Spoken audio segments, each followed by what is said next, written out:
Hi, and welcome to At-Home Art Lessons with the Art Groupies, where we develop great art habits to become better artists. The art groupie that we're going to be working with today is Elvis. He envisions, and he uses his imagination and thinks about the possibilities and what if. What can he do to make things better?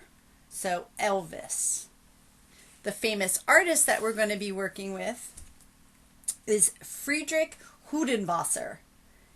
He did not believe in straight lines.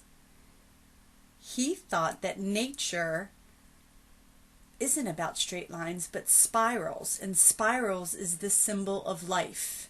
It has a beginning, it has a middle, and it has an end.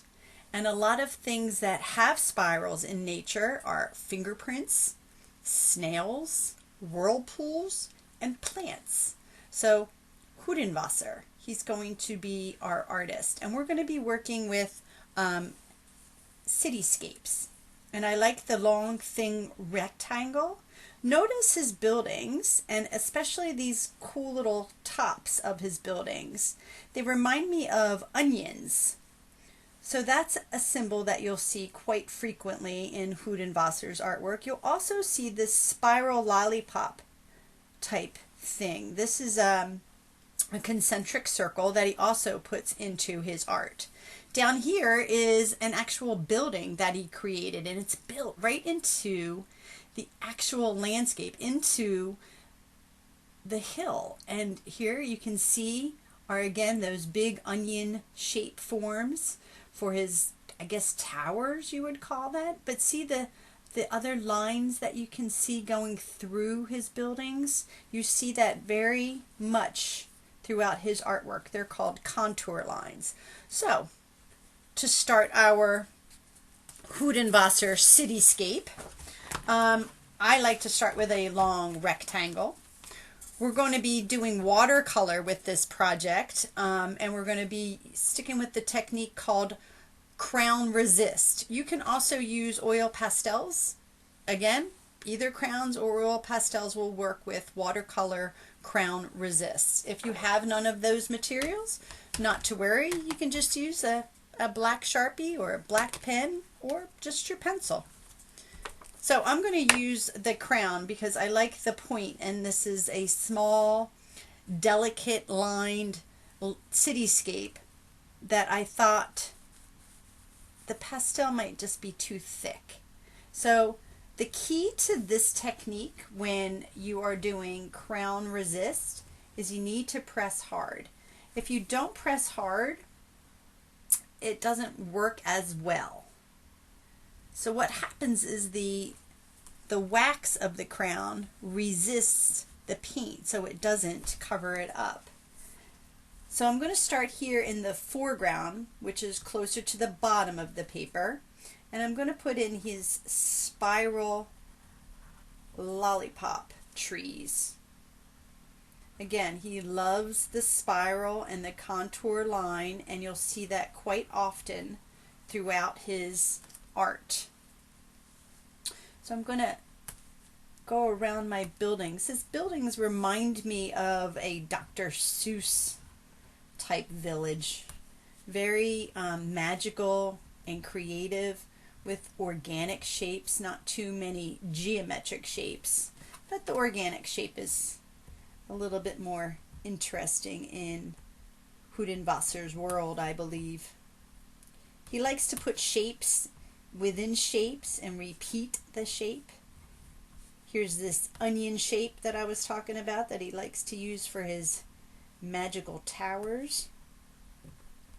His colors are also incredible. They're very dark but bright. I don't know how that can be explained, but his colors are just amazing, and they just make me happy. So again, Friedrich Hundertwasser. Don't know where he's been all my life, but I just came across him, and wow, love him. And I think he's magical and easy for kids because they have such an imagination and they can create these worlds that aren't in real life and have a lot more fun. So Hundertwasser.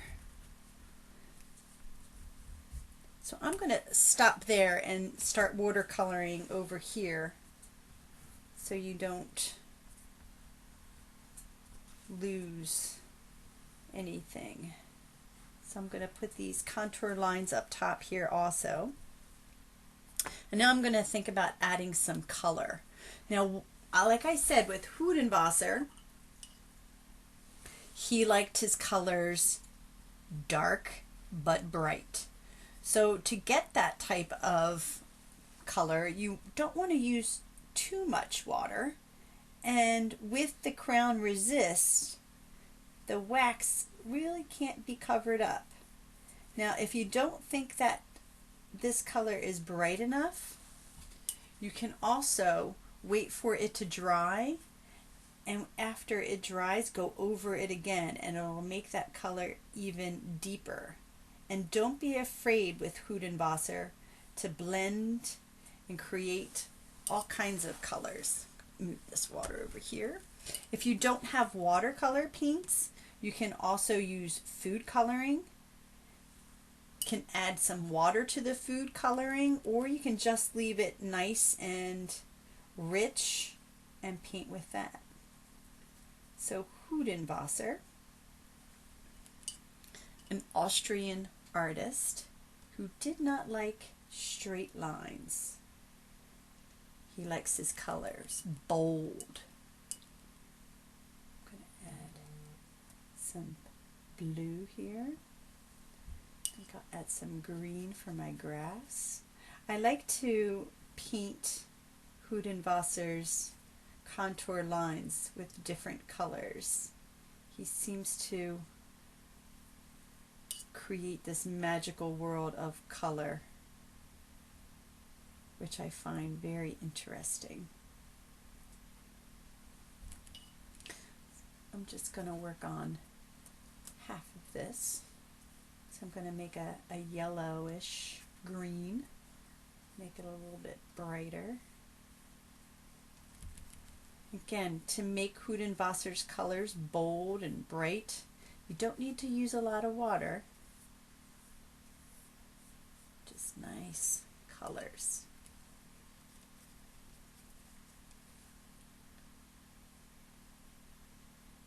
And it seems like he uses a color and repeats it often, but adds just a little bit to make it a little different.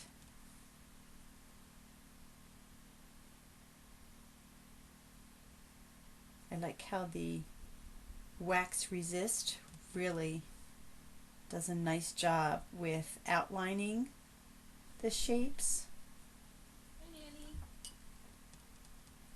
So Hundertwasser.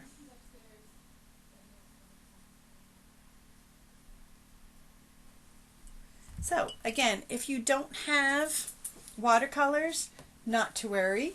You can also outline your picture in markers and color it in with nice bright bold colors with a marker. You can do colored pencils.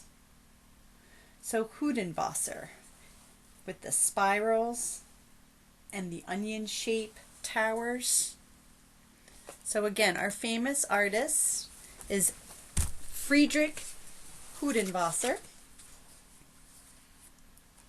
from Austria, and he built some pretty fascinating cities across Europe. And again, Elvis is our art groupie that we're working with. Envision and imagine the possibilities of what you can create. So happy painting. Do a good job with your Hundertwasser Cityscape. Adding some watercolors, adding some food coloring if you have it, but have fun and enjoy creating.